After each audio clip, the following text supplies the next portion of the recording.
सिर्फ किताबी ज्ञान ही पर्याप्त नहीं है।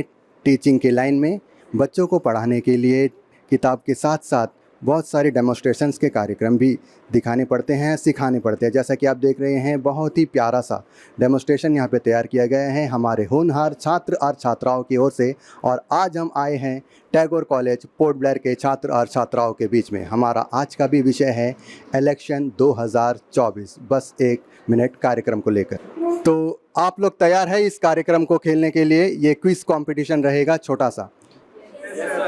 बस एक मिनट या कार्यक्रम है जिनमें मैं आप सभी को बता दूं, हम कुछ 3 प्रश्न आपसे पूछेंगे। कुछ लगातार 3 प्रश्नों का जो छात्र और छात्राएं सही उत्तर दे पाएगा उन्हें निर्वाचन आयोग की ओर से बहुत ही प्यारा सा एक सुबहनिहार भेंट किया जाएगा। और सभी प्रश्न इलेक्शन से रिलेटेड रहेंगे। जैसा कि आप सभी जानते हैं, हमारे द्वीपों में 19 अप्रैल का जो तारीख है ये नियुक्त किया गया है लोकसभा इलेक्शन के लिए। तो क्या आप सभी तैयार हैं? ओके, चलिए शुरुआत करते हैं आज के इस कार्यक्रम का पहला प्रश्न। तो एक सरल से प्रश्न से शुरुआत करते हैं। आज का पहला प्रश्न, फिलहाल हमारे भारतवर्ष में वोटिंग के लिए 18 वर्ष की आयु तय की गई है। क्या आप इससे परिचित हैं कि 18 वर्ष से पहले ये आयु कितने वर्षों की थी? क्या कोई बता सकता है इस प्रश्न का उत्तर? 21 years sir. 21 year is the right answer. 18 वर्ष से पहले ये आयु थी। हमारे वर्ष में 21 वर्षों की इसे घटाकर 18 वर्षों तक किया गया है। तो पहले आप अपना नाम बताएंगे। सर मेरा नाम सुमय पॉल है। मैं बीएड सेकेंड ईयर का ट्रेनिंग हूँ, सेक्शन बी का। तो पॉल जी ने सही उत्तर दिया है। तो आपके लिए दूसरा प्रश्न है, ये जो अमेंडमेंट किया गया था 21 वर्ष से घटाकर 18 वर्षों का आयु जो किया गया था, कौन से अमेंडमेंट में किया गया था? कौन से अमेंडमेंट के तहत इसे घटाया गया था? सर ये याद नहीं है सर। तो आपके पास 2 लाइफलाइन भी हैं। आप आसपास के यहीं पर मौजूद किसी भी फ्रेंड से पूछ सकते हैं, या फिर किसी फ्रेंड का मोबाइल नंबर आपको याद है तो उसे आप फ़ोन भी लगा सकते हैं। सर मैं सिंधु से हेल्प लेना चाहूँगा। सिंधु जी, क्या आप बता सकते हैं कि 21 वर्ष की जो आयु थी उसे घटाकर 18 वर्षों तक किया गया है, ये कौन से अमेंडमेंट में किया गया था? 61 अमेंडमेंट एक्ट के हिसाब से। बिल्कुल सही जवाब। 61 अमेंडमेंट एक्ट के हिसाब से इसे घटाकर 21 से 18 वर्षों का किया गया था। तो बहुत बहुत बधाई। तो आपके लिए तीसरा प्रश्न रहेगा, एपिक कार्ड का full form, EPIC voter ID card का फुल फॉर्म आप बता सकते हैं? सर इसमें कोई हम दोस्त लोगों से पूछ सकते हैं? आपके पास दूसरा लाइफलाइन अभी भी जीवित है कि आप किसी से भी फ़ोन करके पूछ सकते हैं। सर फ़ोन तो अभी नहीं है, यहाँ पे वो प्रेजेंट है तो उससे पूछ सकते हैं क्या? ठीक है, आप फिर से इस्तेमाल कर सकते हैं अपने फ्रेंड को। किससे पूछना चाहेंगे? मेरा दोस्त है विनू, उससे हम पूछना चाहते हैं। वेनु जी, तो क्या आप बता सकते हैं कि एपिक कार्ड का फुल फॉर्म क्या है? उसका फुल फॉर्म है इलेक्टर्स फोटो आइडेंटिफिकेशन कार्ड। बिल्कुल सही जवाब। एपिक कार्ड का फुल फॉर्म है इलेक्टर्स फोटो आइडेंटिटी कार्ड। तो 3 प्रश्नों का बिल्कुल सही उत्तर दिया है। सुमय पॉल जी ने लगातार 3 प्रश्नों का सही उत्तर दिया है, तो उसे हमारे निर्वाचन आयोग की ओर से बहुत ही प्यारा सा एक सुबहनिहार हम भेंट करते हैं। तो पॉल जी, आप कौन सी ईयर के छात्र हो? सर हम बीएड सेकेंड ईयर के छात्र हैं सर। आप कहाँ के रहने वाले हो? सर मैं जनरल डिगलीपुर का हूँ, अभी मैं यहाँ पे हॉस्टल पे रहता हूँ सर। तो ये आपका पहला मत है या आप पहले भी मत दे चुके हैं? सर मैं पहले भी मत दे चुका हूँ, ये मेरा दूसरा मत है। तो आप इलेक्शंस को लेकर क्या चाहते हैं कि आपका जो उम्मीदवार है आपके लिए क्या कार्य करे? सर जो उम्मीदवार खड़ा हुआ इलेक्शन के लिए वो जनता का भलाई के लिए उसका जो जितना भी प्रॉब्लम्स है सारा चीज़ के ऊपर काम करे, निष्पक्ष रूप से, कोई भी जाति भेद या फिर कास्ट कम्युनिटी को भेदभाव ना करते हुए एक निष्पक्ष रूप से अपना कार्य करे। और इसी तरह से कार्य करते हुए जो हम लोग का देश है इसको डेवलप करे, ताकि जब देश डेवलप होगा तो उसका पीपल्स, कम्युनिटी, एनवायरनमेंट सारा कुछ डेवलप होगा। और हम तो बोलेगा कि हर एक जो सिटीजन्स है कंट्री, मतलब हम लोग देश का, जो भी वोट देने का उम्र हो गया सभी को वोट देना चाहिए, क्योंकि एक डेमोक्रेटिक कंट्री है और सबको अपना वोट देने का अधिकार है। और उन लोगों को जाके अपना जो हक है उसको देना चाहिए कि अब किसे अपना उम्मीदवार चुनते हैं और किसे आप सत्ता में लाना चाहते हैं। तो इसी के साथ मैं सभी को ये बोलना चाहूँगा कि अपना वोट को जो है वो व्यर्थ ना करे और इसका सही उपयोग करे। ये इलेक्शन कमीशन की तरफ से अभी हमें एक छोटा on the spot quiz organise किया गया था, जो इसमें मेरे को ये पुरस्कार मिला। तो इसके साथ मैं मेरा जो दो दोस्त है जिनसे मैं सहायता लिया था उनको भी धन्यवाद देना चाहता हूँ। मेरा दोस्त है सी सिंधु पांडी और एम विनो, दोनों को मैं दिल से शुक्रगुजार हूँ कि उन लोग मेरे को ये क्विज में जीतने में सहायता की। धन्यवाद। तो बहुत बहुत शुक्रिया। तो सिंधु जी, आपका बहुत बहुत शुक्रिया कि आपने अपने मित्र का सहायता किया है। तो आइए आपसे पूछते हैं सीधा सवाल। क्या आप बता सकते हैं कि चीफ इलेक्शन कमिश्नर का जो कार्यकाल होता है कितने वर्षों का होता है? 3 साल का। ये गलत जवाब है। आप अपने लाइफलाइन का भी इस्तेमाल कर सकते हैं, किसी भी मित्र से आप पूछ सकते हैं। प्रश्न है, chief election commissioner of India का कार्यकाल कितने वर्षों का होता है? तृष्णा से हेल्प चाहूँगी। तो तृष्णा से ये पूछना चाहेगी। तृष्णा जी प्लीज़, क्या आप उनके प्रश्नों का उत्तर दे सकते हैं कि चीफ इलेक्शन कमिश्नर का जो कार्यकाल होता है कितने वर्षों का होता है? 4 years। जी नहीं, ये गलत जवाब है। चीफ इलेक्शन कमिश्नर का कार्यकाल कितने वर्षों का होता है? क्या कोई बताना चाहेगा इस प्रश्न का उत्तर? 2 साल। जी नहीं, ये भी गलत जवाब है। 6 years होते हैं। 6 ईयर्स होता है। बिल्कुल सही जवाब। चीफ इलेक्शन कमिश्नर का जो कार्यकाल होता है 6 ईयर्स, या फिर उनकी एज 65 ईयर्स, जो भी एज पहले आएगी उनका कार्यकाल उतना रहेगा। यदि कोई अपने पोस्ट को 63 ईयर्स में होल्ड करता है तो उनका कार्यकाल मात्र 2 वर्षों का ही बचा रहेगा। तो 6 ईयर्स बिल्कुल सही जवाब। आपका नाम? नीता। आप कहाँ से रहने वाली है? केरलाबाद। टेरलाबाद की रहने वाली है। तो आप कौन सी ईयर के छात्र हैं? 2nd year B.Ed। B.Ed second year. तो आपने ये टीचिंग लाइन को क्यों चुना है? क्योंकि मुझे अच्छा लगता है बच्चों को पढ़ाना और ख़ुद भी पढ़ना, बच्चों को समझाना, इसीलिए मैंने चॉइस किया है। तो बहुत खूब, बच्चों को पढ़ाना ये बहुत ही नोबल कार्य है। टीचिंग लाइन की देश का भविष्य बनाने में आप सहायक सिद्ध होंगे। तो आइए आपके लिए दूसरा प्रश्न हम पूछते हैं आपके पास कि क्या आप जानते हैं कि लोकसभा में कितनी सीटें होती हैं?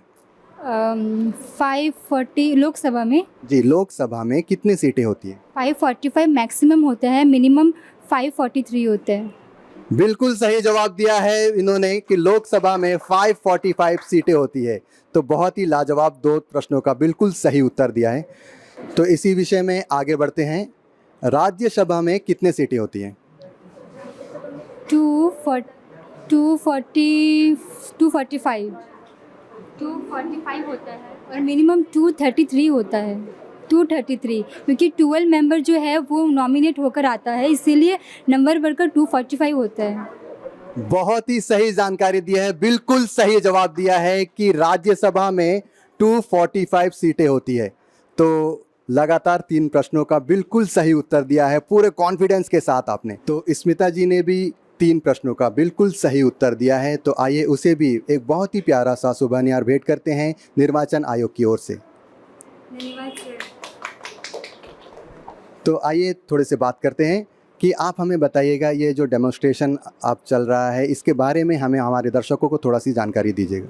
ये जो आप देख रहे हैं ये सब टीचिंग एड्स है और ये हम इसलिए बनाते हैं क्योंकि बच्चे जो कॉन्सेप्ट को समझना चाहते हैं हम उसे आसानी तरीके से समझाते हैं और बच्चे ये सब देख कर ना लॉन्ग टर्म मेमोरी में उसका फिक्स हो जाता है, इसीलिए हम उसे दिखाते हैं। किताबी में तो लिखा हुआ रहता है, डायग्राम भी होता है, लेकिन हम इसे जो है आसानी भाषा में समझाते हैं और एक्सप्लेन करते हैं ताकि बच्चे समझ पाए बेहतर रूप से।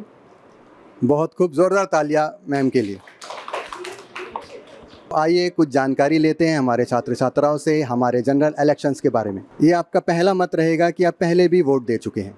एक्चुअली ये फर्स्ट मेरा वोट है क्योंकि पहले मैंने वोट नहीं दिया है। जी, आप कहाँ से हैं? मैं फोनिक्स से। तो इलेक्शंस को लेकर आप क्या कहना चाहते हैं? कुछ संदेश देना चाहते हैं या आपके मन में कोई सवाल है? मेरा ये संदेश है कि मतलब कि सबको वोट करना चाहिए क्योंकि ऐसा बहुत सारा लोग हैं जो वोट नहीं करते हैं। तो वोट करने से क्या है कि बहुत सारा डेवलपमेंट होगा। अगर अभी देखो बहुत सारे जैसे पुअर पीपल है जो वोट नहीं कर पाते, उनको अपना राइट्स पता नहीं है। अगर वो वोट करेंगे तो तभी क्या है कि एक नेशन का डेवलपमेंट होगा। अगर तो इसलिए मैं ये कहना चाहती हूँ कि मतलब कि अभी जो इलेक्शन होगा तो उसको सब लोग वोट करें, अपना जो ये जो हॉलीडे मिलेगा हमको उसको व्यर्थ ना जाने दे, और सभी वोट करें, ऐसा मैं चाहती हूँ। तो यही है मेरा ओपिनियन। बिल्कुल सही कहा, हॉलीडे मानकर इसे ना चलिएगा। इस जो ये पल है जो 19 अप्रैल है उसमें बढ़ चढ़ के भारत के सबसे बड़े लोकतंत्र का हिस्सा बने। तो आपका नाम? विनिशा, विनेशा जी, आप कौन सी ईयर की छात्रा हैं? BEd second year. आप कहाँ की रहने वाली हैं? तो आपका पहला मत रहेगा या पहले भी वोट दे चुके हैं? पहला मत है। तो आप अपने नेता में क्या खूबियाँ देखना चाहते हैं कि जिसे आप चुने वे क्या करे आपके लिए? अगर वोट देंगे, अपने राइट्स को उन लोग यूटिलाइज़ करेंगे तो डेवलप होगा, अपना नेशन जो है डेवलप होगा, और अपना राइट्स को वेस्ट नहीं करना चाहिए, मैं अपने बोलना चाहिए। बहुत खूब। आइए अगला प्रश्न की ओर हम बढ़ते हुए पूछते हैं, क्या आप बता सकते हैं कि हमारे स्वतंत्र भारत के जब पहला जनरल इलेक्शन हुआ था तो उस समय के हमारे प्रेसिडेंट कौन थे? भारतवर्ष का पहला जनरल इलेक्शन जब किया गया था तो उस समय के हमारे प्रेसिडेंट कौन थे? डॉक्टर राजेंद्र प्रसाद। बिल्कुल सही जवाब, डॉक्टर राजेंद्र प्रसाद जी थे हमारे पहले president during the first general election. आपका नाम? श्रीलता। श्रीलता जी, आप कहाँ की रहने वाली है? मैं कारबिन चौक की रहने वाली हूँ। ये आप पहली बार वोटिंग में शामिल होने वाले हैं या इससे पहले भी आपने वोटिंग किया है? फर्स्ट टाइम है मेरा वोटिंग। तो आपके मन में कोई शंका है इस वोटिंग को लेकर? शंका तो कुछ नहीं है, बट एक ये है कि मेरा अभी तो वोटर आईडी कार्ड नहीं मिला है। वोटर आईडी कार्ड आपको हासिल नहीं हुआ है। क्या आप हमारे वोटिंग हेल्पलाइन जो नंबर है, टोल फ्री नंबर है, क्या आपको उसकी जानकारी है?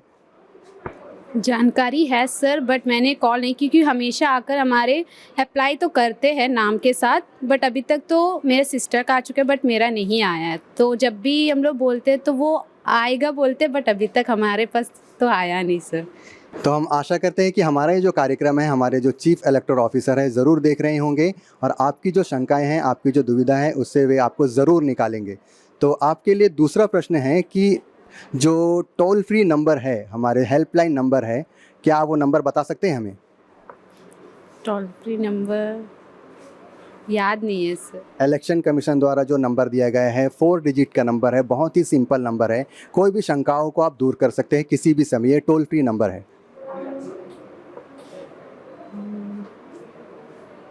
आप अपने लाइफलाइन को भी इस्तेमाल कर सकते हैं, फ़ोन फ्रेंड भी कर सकते हैं, या आसपास के किसी भी मित्र से आप पूछ सकते हैं यहाँ पर मौजूद। किसी मित्र की सहायता आप लेना चाहोगे? बप्पी सर। तो बप्पी जी की सहायता मांगिए। सर 1903। जी नहीं, ये गलत जवाब है। क्या और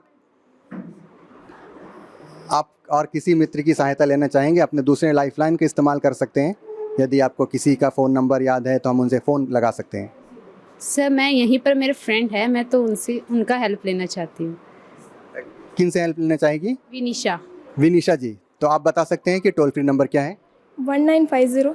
1950 इज़ द राइट आंसर। बिल्कुल सही जवाब दिया है, हमारे निर्वाचन आयोग द्वारा दिया गया है टोल फ्री नंबर किसी भी शंका को दूर करने के लिए 1950। तो 2 प्रश्नों का सही उत्तर दिया है और आपने दोनों ही लाइफलाइन को भी इस्तेमाल कर लिया है।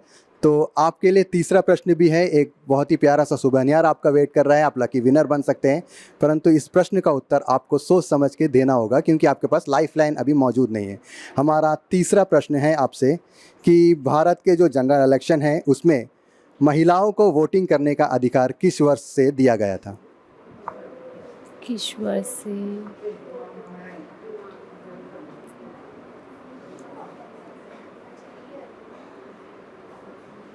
महिलाओं को किस वर्ष से दिया गया? 1947 के बाद।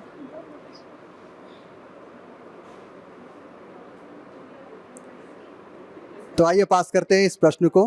क्या आप में से और कोई इस प्रश्न का उत्तर देना चाहेगा कि हमारे भारतवर्ष में महिलाओं को वोटिंग करने का अधिकार कौन से वर्षों से दिया गया है? बहुत ही प्यारा सा, बहुत ही खूबसूरत सा लाइब्रेरी में अभी हम मौजूद हैं टैगोर गवर्नमेंट कॉलेज के, और हमारे बीच यहाँ पर मौजूद हैं हमारे यहाँ के टीचर्स।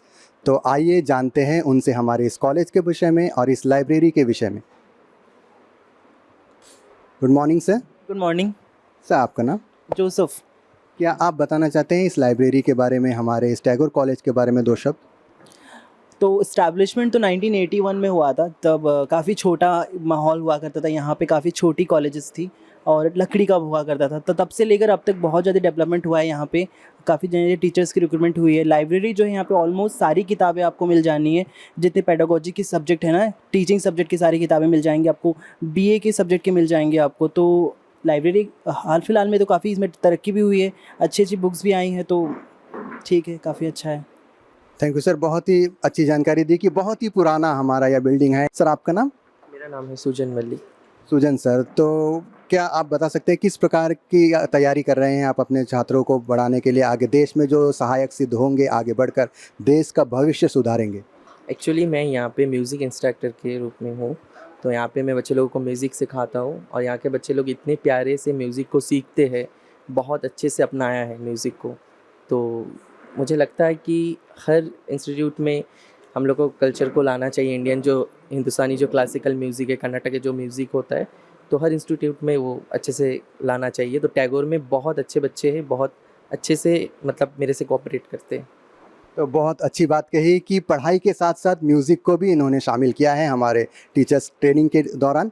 तो क्या आप बता सकते हैं वोकल सिखा रहे हैं कि इंस्ट्रूमेंट भी सिखा रहे हैं? सर एक्चुअली मैं दोनों सिखा रहा हूँ, वोकल भी सिखा रहा हूँ, उसके साथ साथ मैं इंस्ट्रूमेंट भी सिखा रहा हूँ। बहुत खूब, बहुत ही बढ़िया बात कही है सर ने। तो आइए अब बात करते हैं दूसरे टीचर से। मैम आपका नाम? रिया। तो रिया मैम जी, आप कौन से विषय में यहाँ पे पढ़ा रहे हैं? मैं पेडागोजी ऑफ सोशल साइंस। तो आपके जो होनहार छात्र छात्राएं हैं, आप उसे किस प्रकार से तैयार कर रहे हैं देश के जो भविष्य है उसे सुधारने में, सहायक होने में? अभी जैसे कि इलेक्शन आने वाला है, तो हाँ बच्चों को मोटिवेट, क्योंकि मोस्ट ऑफ द स्टूडेंट्स अभी एलिजिबल है वोटिंग के लिए, तो बस वही मोटिवेट करते हैं कि आप जो भी चुनो अपने हिसाब से चुनो, जो सही है उस हिसाब से करें। ऐसे नहीं कि किसी की बातों में आकर वोट ना दे, जो सही आपको जो सही लगता है उस हिसाब से वोटिंग करें।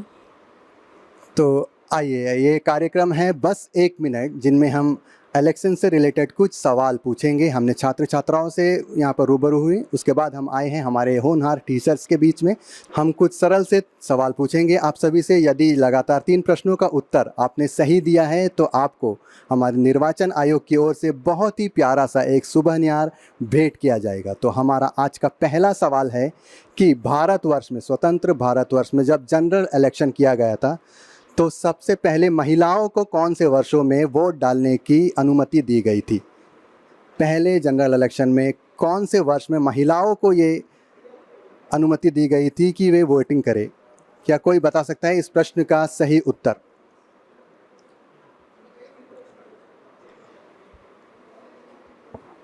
सर आप?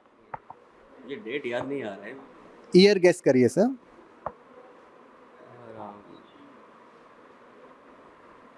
1952 के बाद ही दिए, 62 के बाद दिए।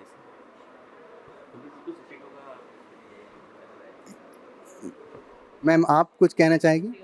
आई don't remember the exact year. Any guess?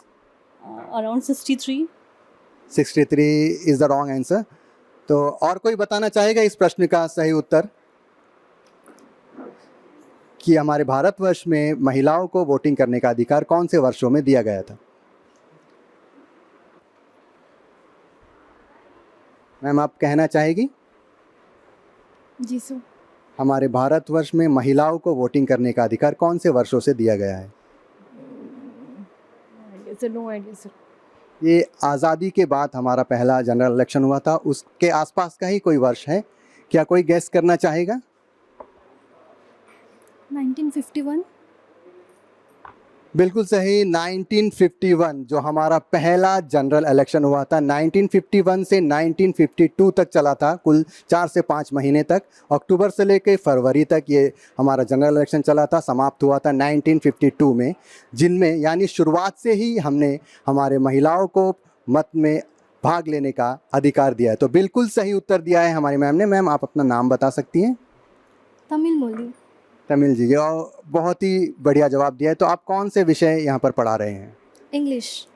English में डिपार्टमेंट पेडागोजी भी पढ़ाते हैं, मेन पेपर भी पढ़ाते हैं लिटरेचर का। तो आप जो जनरल इलेक्शन है उसमें पहले से भी भाग ले चुके हैं। आप फिर से एक मौका है कि 19 तारीख को भी आप भाग लेंगे। तो आप अपने छात्रों को क्या संदेश देना चाहते हैं कि किस प्रकार के उम्मीदवार को चुनें? फर्स्ट ऑफ ऑल वो अभी तो बहुत सारे सोर्सेस है कि मतलब क्या चल रहा है, लाइक अपने प्लेस में, अपने आइलैंड में या फिर अपने कंट्री में कैसे क्या चल रहा है वो तो देखते ही है। बहुत सारे न्यूज़ पेपर रीड करते हैं, चैनल्स देखते हैं, इवन इंटरनेट में भी देखते हैं। सो जितने वो देखे हैं उनके हिसाब से जो डेटा उनको मिला है, सो उनको उनका फ्यूचर के लिए जो सही लग रहा है तो उनको सपोर्ट करिए, मैं बोलेगी उन बच्चे के फ्यूचर के लिए। बिल्कुल सही कहा, अपने विवेक का सही इस्तेमाल करें सोशल मीडिया के दौर में और सही उम्मीदवार को चुनें। दूसरा प्रश्न है कि जो इलेक्शन कैंपेन है उसे कब समाप्त करना चाहिए? इलेक्शन से कितने पहले, या वोटिंग से कितने पहले जो इलेक्शन कैंपेन चलाया जाता है उसे समाप्त करना चाहिए? कब तक समय दी जाती है? एक्चुअली वोटिंग जैसे अभी 19 को है तो एटलीस्ट वो 17 तक होता है, क्योंकि 1 डे बिफोर वो कंप्लीट करते हैं, लेकिन एटलीस्ट 2-3 डेज़ तक पहले कंप्लीट कर देना चाहिए कैंपेन, क्योंकि तब तक नहीं करना है कि जब तक वोटिंग जाते तक उनको ब्रेन वॉश नहीं करना है। तो 2-3 डेज़ तक उनको छोड़ देना कि जो पीपल है वो खुद से डिसाइड करे कि जाके हर कोई जो भी मतलब इलेक्शन में खड़े हैं, जो पार्टी मेंबर्स है, वो बार बार जाके उनको पुश नहीं करना। 2-3 डेज़ पहले अगर वो शांत हो जाएंगे तो ठीक रहेगा। तो आपने सही बात कही है, परंतु इलेक्शन कमीशन की ओर से कितना समय दिया है, कितने दिन पहले ये जो कैंपेन है उसे रोकने की उन्हें वक्त दी गई है? 2 to 3 days आई गेस। बिल्कुल सही, 2 दिन पहले यानी 48 घंटे पहले जो इलेक्शन कैंपेन है उसे रोकने की जानकारी दी गई है हमारे इलेक्शन कमीशन की ओर से, यानी 2 दिन पहले ही अपने कैंपेन को रोकना चाहिए। बिल्कुल सही। तो आपके लिए हमारे तरफ से तीसरा सवाल, यदि आप इस प्रश्न का भी लगातार सही उत्तर दे पाएंगे तो आपको हमारे निर्वाचन आयोग की ओर से बहुत ही प्यारा सा एक सुबहनिहार हम भेंट करेंगे। तो तीसरा सवाल आपसे ये है कि एक उम्मीदवार मैक्सिमम कितने सीटों पर चुनाव लड़ सकता है? फिर से रिपीट करेंगे? एक जो कैंडिडेट होता है वे कितने सीटों पर नॉमिनेशन भर सकता है? कितनी सीटों पर मतलब जैसे हमारे अंडमान निकोबार द्वीप समूह में लोकसभा का 1 सीट है, इसके अलावा एक उम्मीदवार वे और कहाँ से, यानी कितने जगह से उम्मीदवारी के लिए अपने नाम भर सकता है? हमारे प्लेस से 1 है या अन्य प्लेस से मिलाकर वे कितने, 2, 3, 4 कितने जगह से अपनी उम्मीदवारी घोषित कर सकता है, नॉमिनेशन भर सकता है? More than 2-3। इसमें लिमिटेशन है, आप एक सरल सा उत्तर दीजिए एक वर्ड में, 2, 3, 4 या कितने सीटों पर? 5। जी नहीं, तो आपके पास लाइफलाइन भी है, 2 लाइफलाइन है कि आप अपने किसी मित्र से भी यहाँ पर पूछ सकते हैं या फिर आप फ़ोन ए फ्रेंड भी कर सकते हैं। तो आप किसी मित्र का सहायता लेना चाहेंगे? हाँ यस, मैं मित्र का हेल्प लेगी मैं। यहीं पर मौजूद है? हाँ मैं ट्राई करती सर। ठीक है, नाम बताइए मैं अपने फ्रेंड का। हेल्प करेगा मेरा? विद्युत। विद्युत जी, प्रश्न वही है, एक उम्मीदवार कितने क्षेत्रों से चुनाव लड़ सकता है? 2 क्षेत्र से लड़ सकते हैं। बिल्कुल सही जवाब। एक उम्मीदवार को मैक्सिमम 2 क्षेत्रों से ही चुनाव लड़ने की अनुमति है हमारे भारतवर्ष में। तो बहुत खूब, आपने लगातार 3 प्रश्नों का बिल्कुल सही उत्तर दिया है। तमिल मौली जी ने बिल्कुल सही उत्तर दिया है लगातार 3 प्रश्नों का और मदद ली है विद्युत जी से अपने लाइफलाइन का इस्तेमाल करते हुए। तो आइए उसे पेश करते हैं निर्वाचन आयोग की ओर से बहुत ही प्यारा सा सुबहनिहार। Thank you very much. तो आइए बढ़ते हैं, रुख करते हैं विद्युत जी की तरफ। विद्युत जी ने बिल्कुल सही उत्तर दिया है, बिल्कुल मदद की है। तो विद्युत जी, आप कहाँ के रहने वाले हैं? मैं सर कदम तालाब उत्तरा से रहने वाला हूँ। उत्तरा, मिडिल अंडमान, उत्तरा काफ़ी दूर के रहने वाले हैं। यहाँ पर आप कहाँ रुके हैं? यहाँ पे डॉलीगंज में सर। तो अपने किराए के मकान पे आप यहाँ पर रुके हुए हैं। तो मैं आपसे ये पूछना चाहता हूँ कि कदमतला में जब इलेक्शन आता है तो किस प्रकार की वहाँ पे जोर शोर रहता है, जोश रहता है? सर देखिए, गांव में तो इसके प्रभाव बहुत ज़्यादा होता है, क्योंकि लोग कैंपेनिंग करते हैं घर घर जाके। इवन रात को भी लोग वहाँ जाते हैं, मतलब एक घर से दूसरे घर, तीसरे घर, वैसे ही होता है। और अगर चाहे तो मेरे फैमिली में मेरे दादा, फिर उनके बाद मेरे जो जेठ होता है यानी बड़ा पापा, उन्होंने बहुत सालों तक राज किया है वहाँ पे, मतलब एज ए प्रधान के रूप में। तो हम लोग उसमें थोड़ा सा बहुत ज़्यादा जानकारी है कि इसमें से क्या होती है, कैसा कैंपेनिंग किया जाता है। तो वही गांव में बहुत ज़्यादा आपको दिखाई देगा, शहर से भी ज़्यादा गांव में होती है।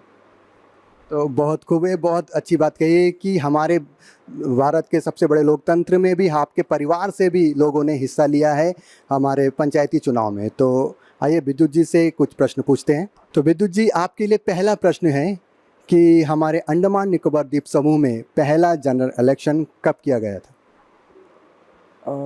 सर 1947 के बाद में ही हुआ था, मुझे एग्जैक्ट डेट तो पता नहीं है, लेकिन 47 के बाद ही हुआ था। 47 के बाद ही हुआ था, परंतु वो कौन सा वर्ष है जिसमें पहला जनरल इलेक्शन कराया गया था? ऑप्शंस है आपके पास? मुझे तो उतना याद नहीं है। आप भी अपने लाइफलाइन को इस्तेमाल कर सकते हैं, आपके पास भी 2 लाइफलाइन अभी जीवित है, तो अपने मित्र से भी आप सहायता ले सकते हैं। क्या आप किसी मित्र का सहायता लेना चाहेंगे? हाँ, मैं मैम से सहायता लेना चाहूँगा। जी मैम, आपका नाम?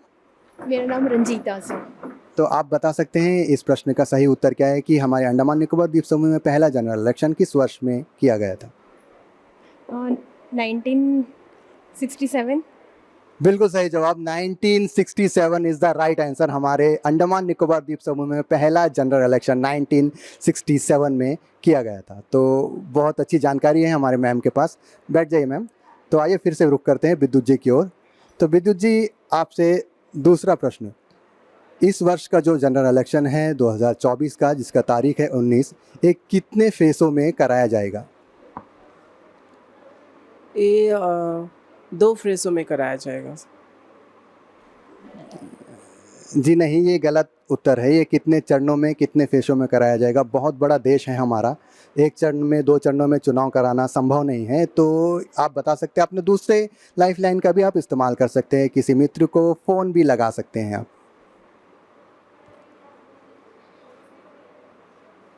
सर उसके लिए थोड़ा सा वक्त दीजिए, 1 मिनट, 1 सेकेंड्स का मैं बताता हूँ। आप किसी मित्र का नाम भी सोच सकते हैं, उसे फ़ोन करके पूछ सकते हैं कि इस वर्ष जो जनरल इलेक्शन हो रहा है 2024 का जनरल इलेक्शन कितने चरणों में संपन्न होने जा रहा है।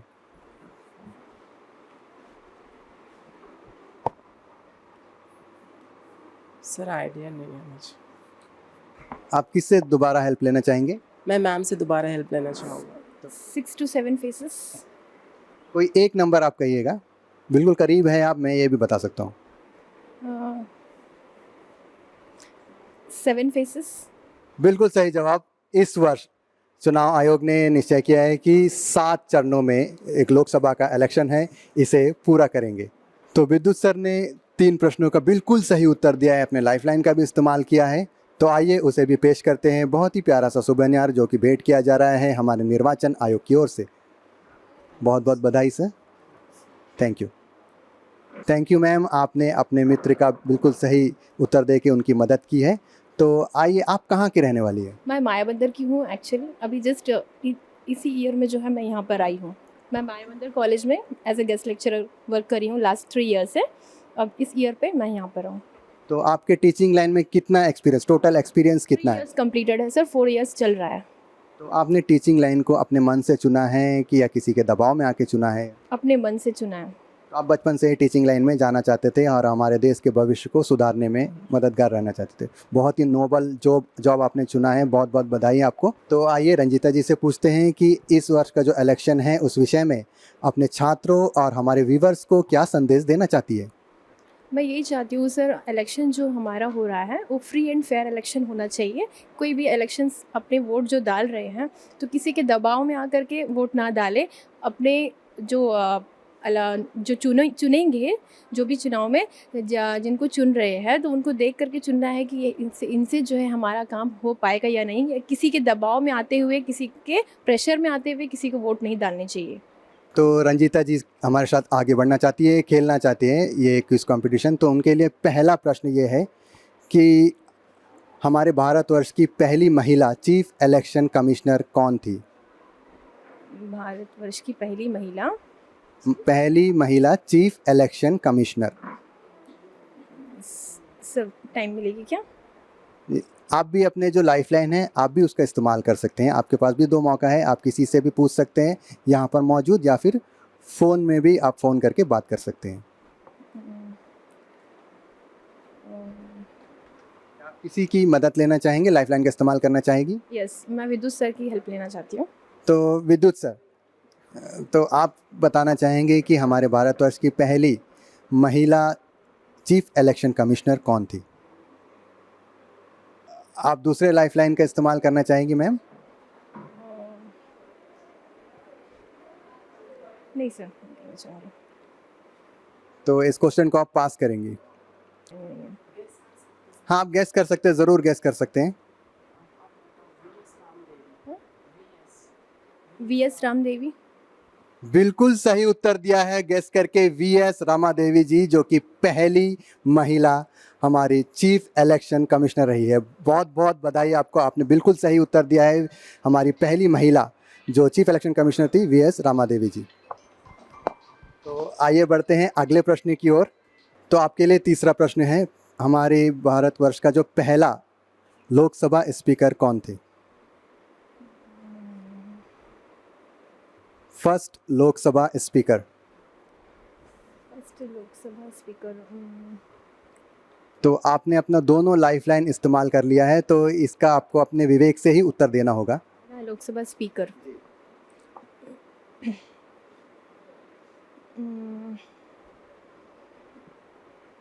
नहीं पता है सर, एक्यूरेट नहीं पता मुझे। प्रश्न का सही उत्तर है कि हमारे फर्स्ट लोकसभा स्पीकर का नाम था श्री गणेश वासुदेव मावलांकर जी। ये पहले हमारे लोकसभा के स्पीकर रहे हैं। कल का हमारा सवाल था, अंडमान और निकोबार द्वीप समूह के प्रथम सांसद का नाम क्या है? इसका सही उत्तर है बिशप जॉन रिचर्डसन। इसका सही उत्तर देने वालों के नाम हैं सोफिया, कालिदास और राजेश कुमार। आज का हमारा प्रश्न है, till which year 2 seats for the Anglo-Indian community was reserved in Indian Parliament? किस वर्ष या साल तक भारतीय संसद में एंग्लो इंडियन समुदाय के लिए 2 सीटें आरक्षित थीं? तो बस 1 मिनट कार्यक्रम को आज हम यहीं पर समाप्त करते हैं। आज हम मौजूद थे Tagore government college port Blair में। हमने छात्राओं से इस कार्यक्रम के बारे में पूछा, इलेक्शंस के बारे में सवाल प्रश्न पूछे। तो आपसे ये विनती है कि 19 अप्रैल को जो हमारा लोकसभा इलेक्शन है उसमें ज़रूर बढ़ चढ़ के हिस्सा लीजिएगा। और हमारा ये कार्यक्रम बस 1 मिनट आप ज़रूर देखिएगा, हर शाम ठीक 6 बजे, और इलेक्शन में बढ़ चढ़ के ज़रूर हिस्सा लीजिएगा। धन्यवाद।